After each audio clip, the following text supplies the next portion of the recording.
The culture of celebrity, what exactly does it mean? You think about it like, oh, extra perks. You go to the award show, you get to go get those notorious bags with all these goodies in that no one else gets, and you get it for free. That's exciting. And then you go to the show, you go to maybe an after party, and then you go home and go to bed, right? Is that how it works? Or is it something much darker? It probably depends who you talk to and who you are and what roads you choose to go down to once you've reached that place called celebrity. Sean Puffy Combs seemed to be an individual that was there in the middle of it. He had his celebrity status, and he also kind of stood there figuratively with his staff and rod saying, "Come this way. We have party here. We have more things for you that only you can get as a celebrity." And some people fell for it. Some people went down that road and they discovered there's some pretty dark shit down this road. Joining me to Yeah. discuss, Robin Drake, retired FBI special agent, chief of the counterintelligence behavioral analysis program. That's the thing with celebrity. I think once you kind of get into it enough and you start living this world that's not like the rest of the world, you start to think that that's normal. Mhm. Yeah, And yeah, that's the massive groupthink that yeah, keeps going. It Tony, this is just keeps going down the same road we see being paved from the get-go on this one. yeah. We said the victims are gonna get younger, the charges are gonna get more voluminous, Hmm. and yep, that's exactly what's happening. And are there gonna be tag-alongs that you're trying to filter out that are just people that are trying to Hmm. ride the prosecution train that may not have been victims potentially? I mean, this is Sure. the most complicated, wide spanning case I think I've ever heard of. What is shocking to me, and it probably shouldn't be like once you kind of analyze and go, oh, okay, I get it. But on the surface is this culture that seemed to exist at these Diddy parties of dehumanizing, I guess, the sex workers or whoever Mhm. they deemed to be less than, that they could take advantage of. Some of these people weren't even sex workers. They were just, they were models. They were people who were coming in thinking they were going to get a music deal.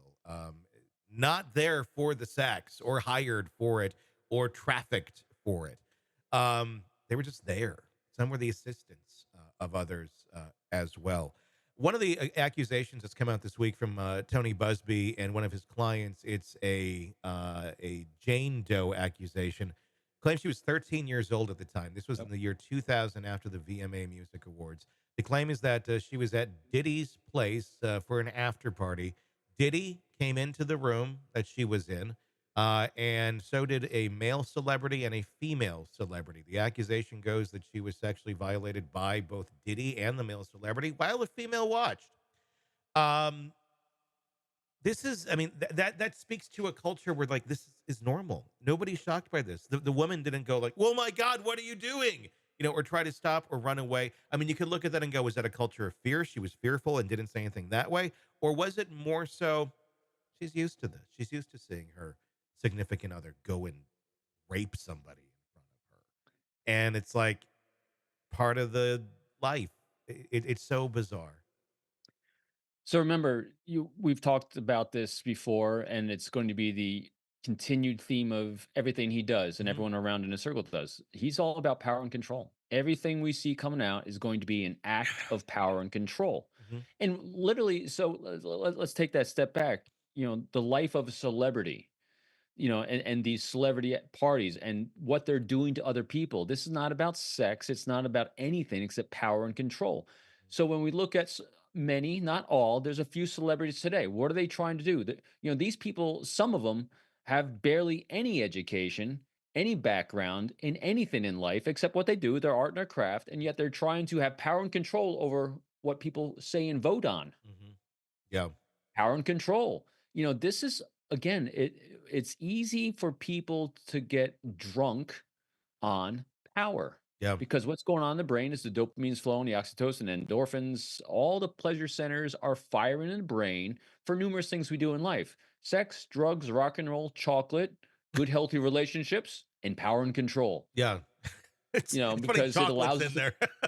Yeah, see? I mean, so Yeah. you can either go down the good road of Mhm. chocolate chip cookies Mhm. and having good, healthy friends and being of service to others, or you can have power, control, and manipulation of Yeah. others. It's all our brain chemistry is all doing the same thing. Yeah. Remember, we said that with Diddy. If he had just taken, like many others, taken his celebrity, taken his resources of wealth that he had, and channeled that into full service of others, this wouldn't have been happening because his brain would have been rewarding him in that same way, just like all these people.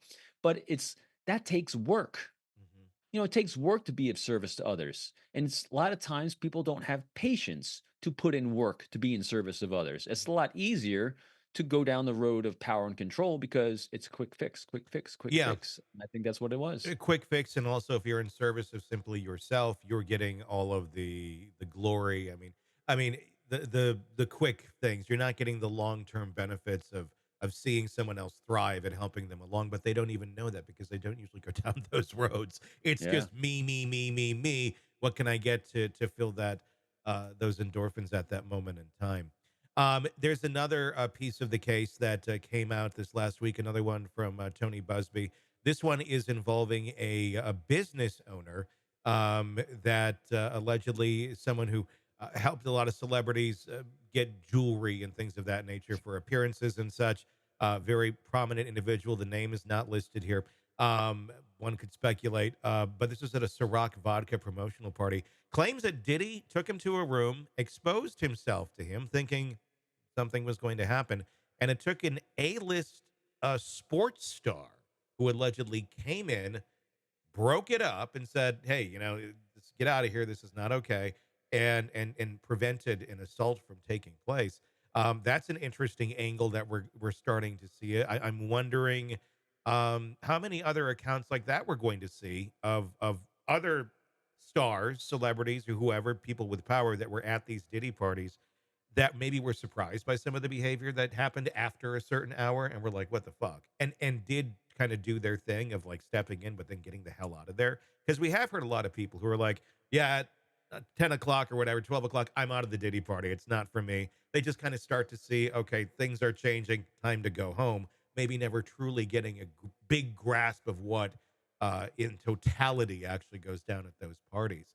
I mean, what's your thoughts on that? The star stepping in and stopping an assault uh, from the party thrower, Diddy, allegedly. Yeah, I think we're going to see that. I've been I'm friends with a few people that have, that are in high level sports, professional sports and things like that, and they are those kinds of people. There's a tight network, kind of like in any good healthy group and organization.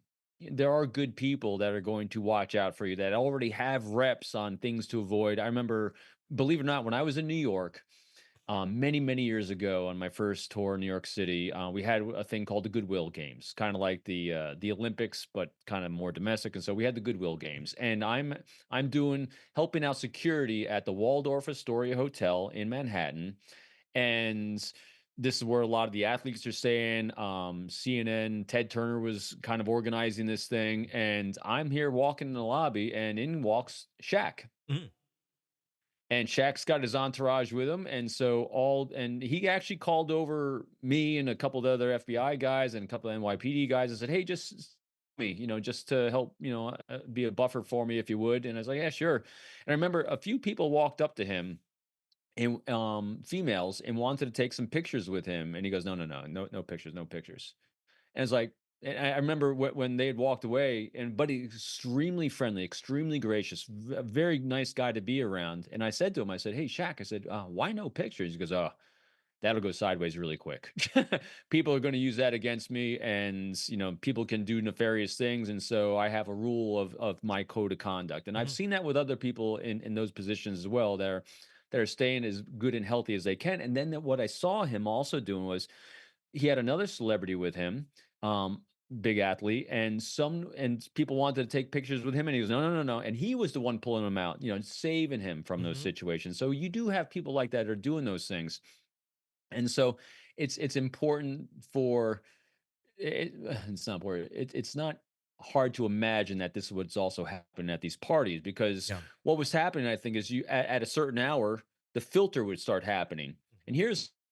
that's what I was writing while you're talking about this. It really struck me. When we're forming cults, what a lot of times cults will do, they'll love bomb you to get you in. Yeah. And they'll shower you with love, they'll shower you with affection as they're slowly grooming you into this culture of extremely unhealthy behavior where there's someone at the top. Generally in a cult, someone at the top, there's sexual things that are going on. They're for profit, and there's people that are going to be victims. Mhm. Sounds interesting, doesn't it? Yeah. So there's another way that I'm just thinking about this whole Diddy situation. Instead of necessarily love bombing, he was celebrity bombing. Hmm. He was offering someone and letting them feel the power of celebrity, Hmm. the influence of celebrity, being the celebrity club. So he's celebrity bombing you by surrounding you with all these cool people. And once you like get addicted to it and the dopamine's flowing, well, then we're going to escalate it. And that's where the filters happen. So the healthy ones are coming in saying, no, no, no, I've been exposed to this before. I've seen this show and I'm going Yeah. to pull out of this because I got to go home. I'm going to have a normal life. Hmm. And those that didn't have any reps yet, didn't have experience, and did not have a loving critic in their lives saying, hey, you need to get your ass out of there. They got sucked in by the celebrity bombing. Yeah. I mean, it makes sense. I mean, yeah. I mean, and it seems like it's kind of an all around thing. I mean, some of not only the people that would go in and I guess take advantage of these people, take advantage of this culture of anything goes sex world. He did the same thing with the victims themselves that came in and promised celebrity, promised, this is how it works. If you want to get into this world, we've all done this. This is just what it is. And The that's how test. they groom them to think, oh, well, it's the price of admission, essentially. If I want all this fame and fortune over here, I guess I got to do this really uncomfortable or traumatic thing right now to get there. And I mean, and that's, I mean, it's a casting couch story. Just on a very glamorous level, I guess, if you're at Diddy's white party. As the time of this recording, a couple days ago, the singer Jelly Roll just came out Yeah. and said something very similar to this. I was curious about what I wonder what prompted him to say that he's been really seeing the dark, super dark side of the music I industry. bet. And I think, and he said, and he's claimed he's going to expose a lot of this because he's been seeing it. It's wrong. It's unhealthy. And I'm just curious because there's a lot of dark things in a Oh lot my of God. organizations, and celebrity seems to be I, the path to unhealthiness in I'm some I, I'm cases. all about it being exposed. I'm all about people speaking up. One thing I would say to Jelly Roll about this is maybe don't tease that you're going to be exposing people before you expose people, because there's a lot of people who've teased that they were going to expose people, and those people who are going to expose people are no longer people.